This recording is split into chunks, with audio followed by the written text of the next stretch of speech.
Vous savez, je me suis dit, comment je traite cette news puis en fait, il n'y a pas de bonne façon de la traiter. Comment tu veux? Il n'y a vraiment pas de bonne façon de la traiter. Donc on va y aller calmement, on va essayer de faire le tour de 2-3 articles que j'ai vus sur la chose. Pour ceux qui n'ont pas suivi l'histoire ou qui ne sont pas connectés sur les réseaux, l'influenceuse youtubeuse Mavachou a mis fin à ses jours quelques jours avant Noël. Moi je l'ai appris que hier soir et ce matin, parce que je m'étais coupé des réseaux le temps de Noël. Elle laisse 4 enfants orphelins et ça vous dit peut-être rien, Mavachou, et moi aussi la première fois je me suis dit tiens, ça me dit rien. Et en fait, quand j'ai vu la photo, j'ai fait oh putain, c'est la nana. C'est l'histoire du couple de Mavachou et Adrien, et vous en avez peut-être entendu parler via la vidéoscopie de Stéphane Edouard, qui étaient du coup 2 influenceurs lifestyle, c'est-à-dire qui mettaient en scène leur vie quotidiennement H24. Et il y avait une vidéo qui avait fait le buzz sur les réseaux sociaux où justement Mavachou avait décidé de rompre avec Adrien, mais dans une vidéo de rupture stratosphérique qui était vraiment hallucinante. Et moi je les avais vraiment connus par ce prisme-là. En recherchant un peu du coup pour cette vidéo, parce que je regarde pas du tout les youtubeurs lifestyle, je me rends compte que ça fait des années qu'ils font du buzz et du bad buzz, qu'ils ont plein de casseroles dans tous les sens, que le couple entre Adrien et Mavachou, c'est pas juste une petite rupture, mais c'est un bordel de drame familial qui n'aurait jamais dû se retrouver sur les réseaux sociaux. Et comme ça soulève pas mal de questions, on va essayer de compiler un peu tout ça pour essayer d'y voir un peu plus clair. Et plus que jamais, restez correct dans les commentaires, parce que là on parle, c'est grave, c'est grave. De mettre fin à ces jours, c'est grave. Et j'ai un rapport très conflictuel aussi avec le suicide. Donc on va essayer de pas trop... On va essayer d'être correct.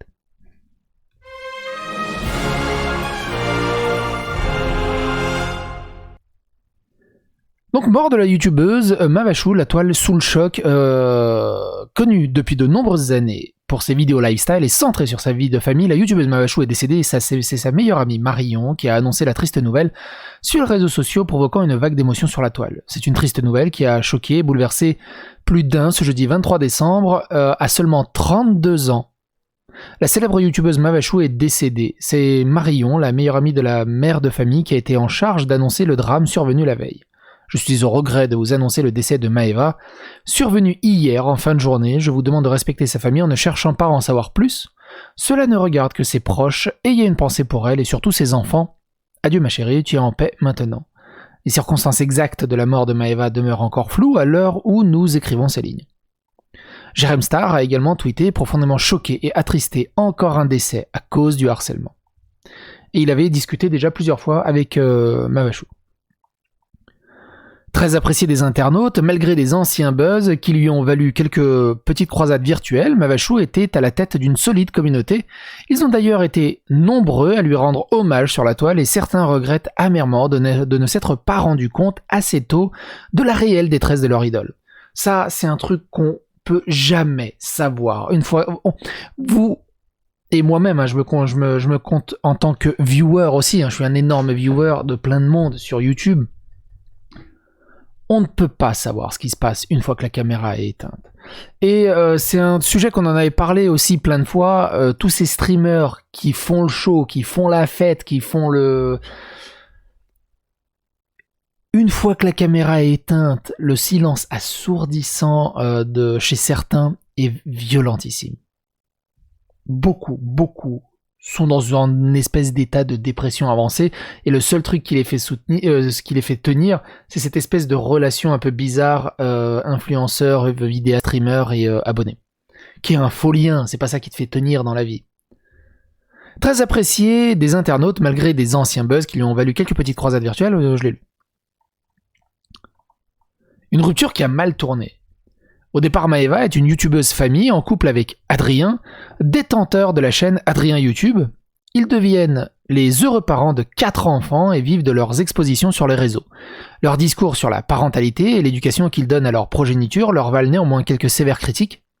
Ajoutez à cela la dénonciation de quelques-unes de leurs méthodes commerciales frauduleuses, le couple finit par battre de l'aile.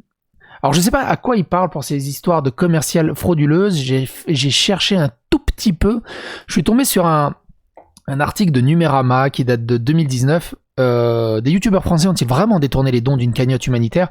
Et apparemment ils avaient organisé une espèce de cagnotte pour un orphelinat qui s'est assez mal déroulé au final. Et il y a ce passage-là qui est assez... Deux facteurs y auraient contribué. Le premier est lié à la vidéo qui circule sur Twitter. Il ne voulait pas qu'on filme les visages des enfants, nous raconte Adrien. Parce qu'en fait, il cherchait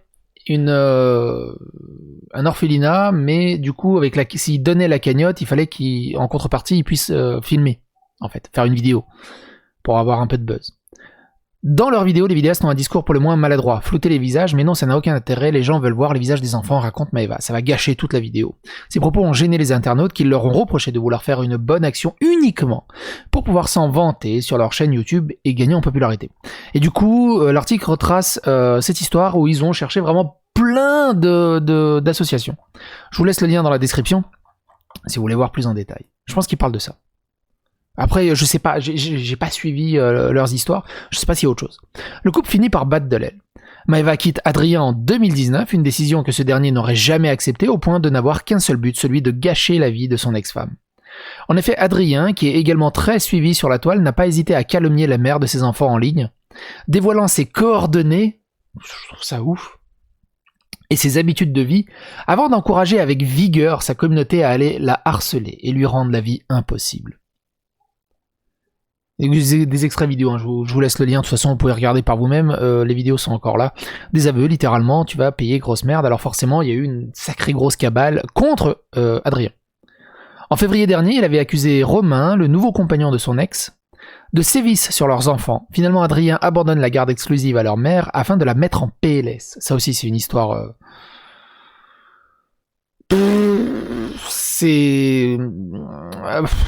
Allez la lire. Les commentaires sont là. Enfin, les screens sont là. Une issue tragique. C'est en 2011, à l'âge de 15 ans, que Maëva Frossard rencontre celui qui deviendra le père de ses 4 enfants, Libby, Léo, Théo et Chloé. Le couple a dû surmonter la perte de leur fils aîné, Gabriel, mort à 5 mois de grossesse, une tragédie dont ils ne se sont jamais vraiment remis. Mais s'il fallait bien faire bonne figure face à l'objectif, l'ambiance aurait été bien différente hors caméra. En janvier 2019, Mavachou et Adrien se séparent, tout en continuant à vivre sous le même toit, à Châtel-sur-Moselle. Ça aussi, c'est pas possible. Tu peux pas te séparer et continuer à vivre sous le même toit, c'est juste pas possible. Mais dès la rentrée, la Suissesse met les voiles et confirme leur rupture définitive l'année suivante. Je me suis retiré des réseaux sociaux depuis quelques jours, j'avais besoin de souffler un peu, et c'est pour cela qu'il n'y a pas eu de story, de post ou de vidéo sur YouTube. C'est une période difficile, il y a des hauts et des bas en ce moment, c'est plutôt bas, beaucoup de tensions et de choses à régler. Avait-elle écrit en janvier 2020. Le 15 décembre dernier, Mavachou confia à ses abonnés que sa vie était devenue plutôt morose. Ces derniers temps, ce n'est pas la grande forme, il y a des jours où ça va aller très bien, d'autres où ça va aller très mal. J'ai beaucoup de soucis personnels, physiquement, ce n'est pas la grande forme. Et d'expliquer pourquoi elle se faisait plus rare sur les réseaux sociaux. Ce qui fait que je préfère ne pas filmer ou intervenir sur les réseaux tant que ça ne va pas un peu mieux. Au début, je me suis dit, mais d'où ils viennent? Est-ce que, en fait, elle vient d'ici. Je suis tombé sur un autre article de Femme Actuelle qui explique que elle était apparue en 2018 dans On a échangé nos mamans sur NT1. Je me dis, ok, d'accord, c'est ça qui a déclenché, on va dire, un peu la starification, la création de Maëva et Adrien. Ou peut-être même avant, mais en tout cas, elle est passée dans On a échangé nos mamans. Dans un autre article sur l'Indépendant, d'ailleurs, c'est à peu près la même chose sur Le Parisien, il y a quelque chose d'intéressant.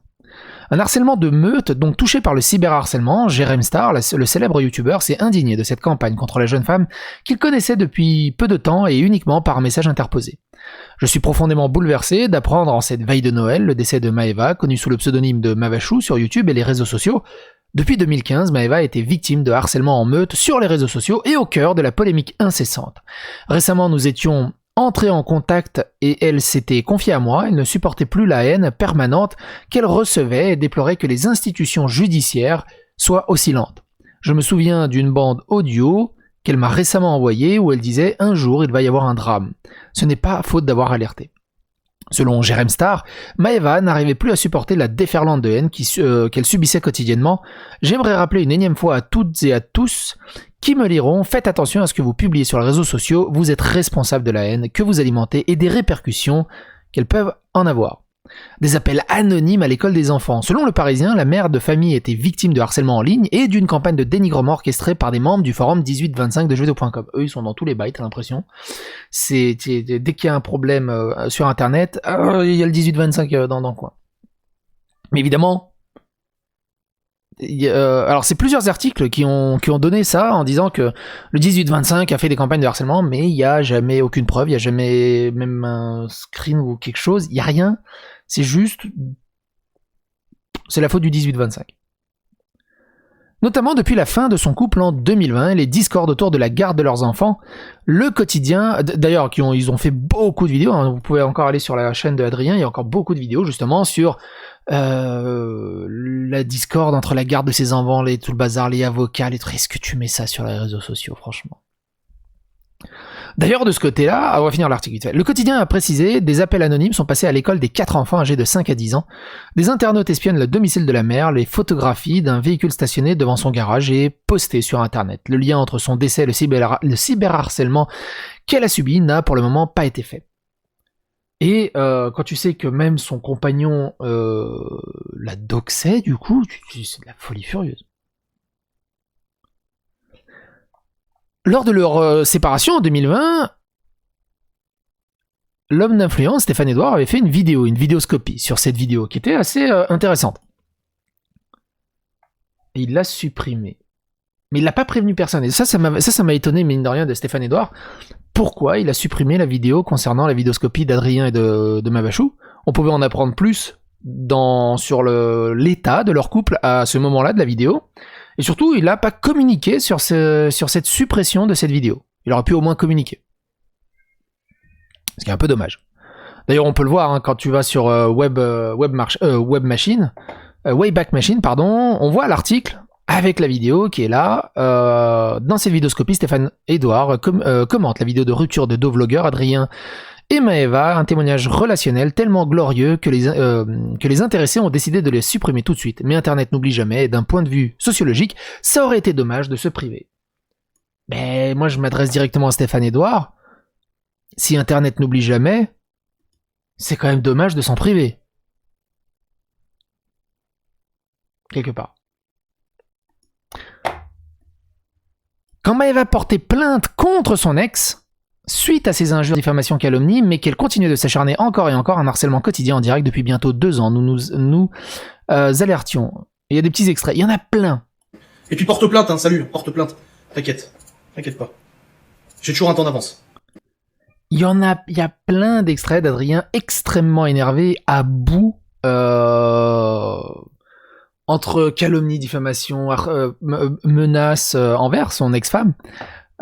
Qui apparaissent sur les réseaux sociaux. Vous avez juste à aller sur le hashtag Mavachou ou Justice pour Mavachou, il y en a plein.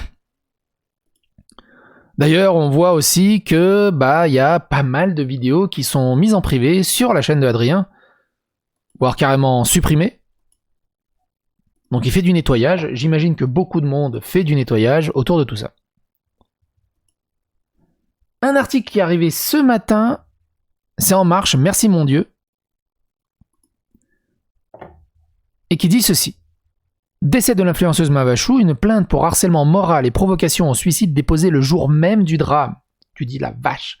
Le jour même de la mort de l'influenceuse basée alors dans les Vosges, maître Stéphane Guirana, son avocat déposait plainte contre son ex-mari. La jeune femme et son nouveau compagnon lui reprochaient des faits de harcèlement moral, provocation au suicide et atteinte à la vie privée. Il parle d'Adrien. C'est chaud. Mais pour maître Giuliana, les initiatives de l'ex-mari ont inspiré à ses spectateurs un véritable harcèlement de meute. Et les réactions qui ont découlé des propos de l'ancien conjoint font froid dans le dos. Ainsi, certains internautes ont comparé Maeva Zazinski à Myriam Badawi, l'accusatrice mythomane de l'affaire Doutreau. Son nouveau compagnon a eu droit, lui, à un parallèle avec Michel Fourniret. Sans parler de la cascade d'insultes déversées par un nombre incalculable d'internautes. Toujours d'après l'avocat, cet acharnement quasi quotidien a duré plus d'1 an et demi, ce qui a entraîné de graves conséquences sur la santé physique et mentale de Maeva Zazinski. La jeune femme aurait d'ailleurs tenté de mettre fin à ses jours à 2 reprises avant son décès. Depuis mai 2020, elle avait déposé plainte à 5 reprises afin que son ex-mari arrête ses agissements. Cela n'a pas suffi à faire cesser le torrent de discours haineux sur la toile. Elle a déposé plainte 5 fois contre son ex-mari, contre Adrien, et il continuait à appeler au harcèlement, à l'insulter, à la calomnier et tout le bazar, sur le réseau. C'est ouf. C'est ouf. Il n'y a pas grand chose à dire. C'est une plainte extrêmement détaillée parce que ma cliente se sentait harcelée, épiée et menacée, explique l'avocat, précisant que l'ex-compagnon de sa cliente a clairement joué de son influence auprès des internautes pour multiplier les attaques contre les couples par le biais d'Instagram, Twitch, YouTube et attiser la haine auprès d'une certaine communauté. Il y a des extraits aussi que vous retrouverez très facilement où il explique clairement que il retiendra pas la meute s'ils vont harceler Maeva. Qui l'invite aussi, apparemment il y a aussi des gens qui ont pris des photos, qui l'ont envoyé à Adrien, en disant ah regardez je l'ai vu dans la rue là, puis lui il se foutait de la gueule, ah elle est toute seule, c'est incroyable. Et encore évidemment on n'a qu'un petit bribe de tout ce qu'il y a derrière la caméra et derrière le rideau.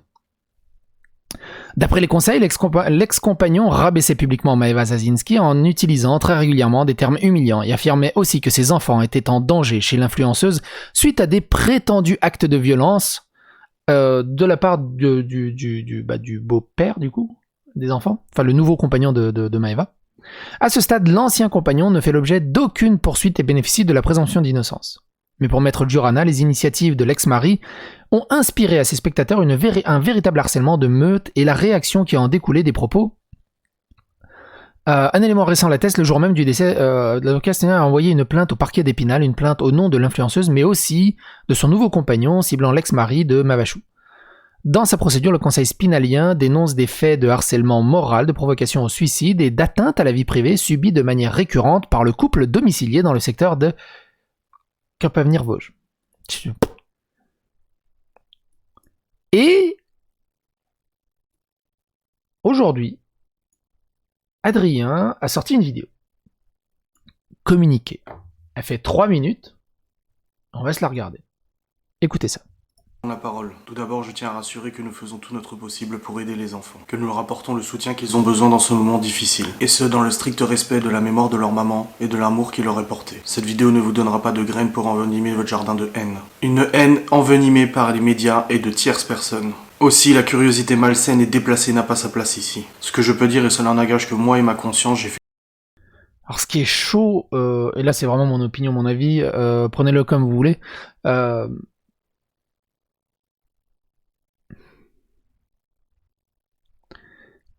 il a pas l'air spécialement touché et ça me tue.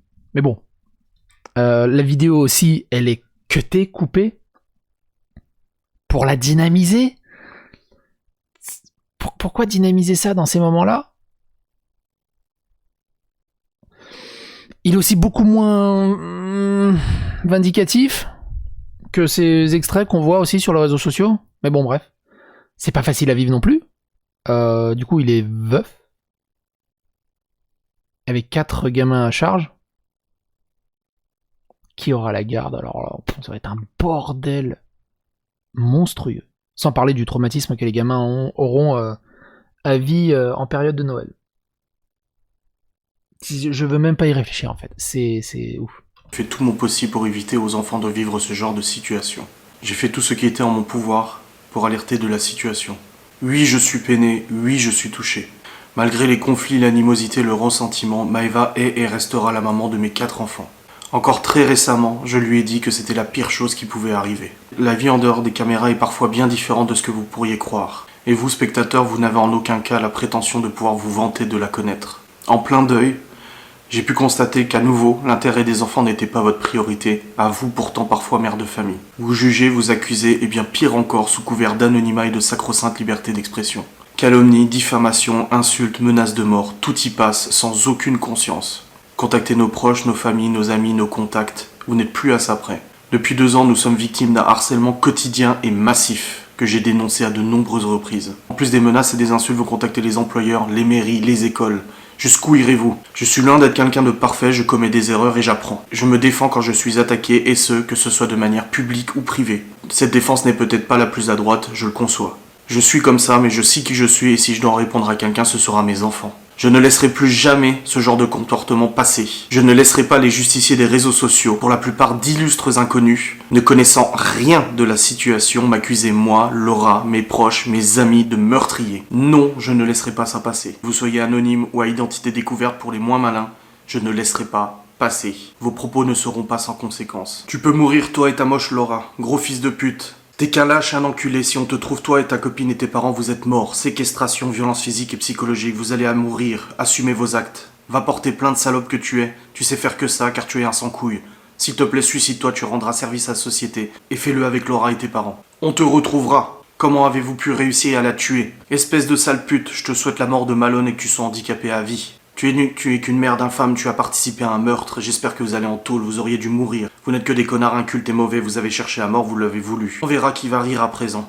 On ne lâchera pas. Tu paieras pour ce que tu as fait. Et ceci n'est qu'un maigre exemple de ce que nous recevons par milliers depuis plusieurs jours. Je ne disparaîtrai pas. Je ne donnerai pas raison aux harceleurs qui continuent ce qu'ils ont commencé depuis de nombreuses années. Je continuerai de travailler pour contribuer à mon foyer comme n'importe qui. Je protégerai nos enfants et je le ferai du mieux que je peux pour que leur maman soit fière des personnes qu'ils vont devenir. Maëva m'a confié me faire confiance à ce sujet et j'honorerai sa parole. Nous allons continuer d'accompagner les enfants, les aider, les épauler, les soutenir, car les enfants ont et seront toujours ma priorité. Je remercie toutes les personnes qui nous soutiennent par la pensée et par les mots. Je remercie mes proches, mes amis, mes contacts pour leur soutien et leur respect. Gardez à l'esprit qu'Internet n'est pas la réalité que vous pourriez croire. En dehors de la caméra, il y a une vie bien différente de celle qui est montrée. Occupez-vous de vos familles, de vos enfants, de vos amis et surtout soyez attentifs et à l'écoute des autres.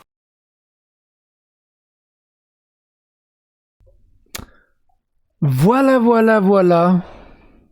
Apparemment, sa vidéo, elle est plutôt bien reçue. Salut Bibi, c'est pas le moment. Je suis désolé, mais bisous quand même. Je dois prendre la parole.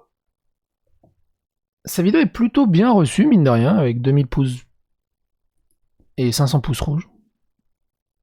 J'imagine que les commentaires doivent être pas mal filtrés aussi. En fait, il n'y a pas de commentaires négatifs. Ou quasiment pas, ou ils disparaissent très vite. Quoi qu'il en soit, donnez votre avis, donnez votre opinion. Évidemment, je pense que vous êtes assez adulte pour rester correct. Ou plutôt, pas correct, mais rester mesuré. Je crois que c'est la mesure là qu'il faut. Quoi qu'il en soit, on se retrouve pour d'autres vidéos qui, j'espère, seront un peu plus festives.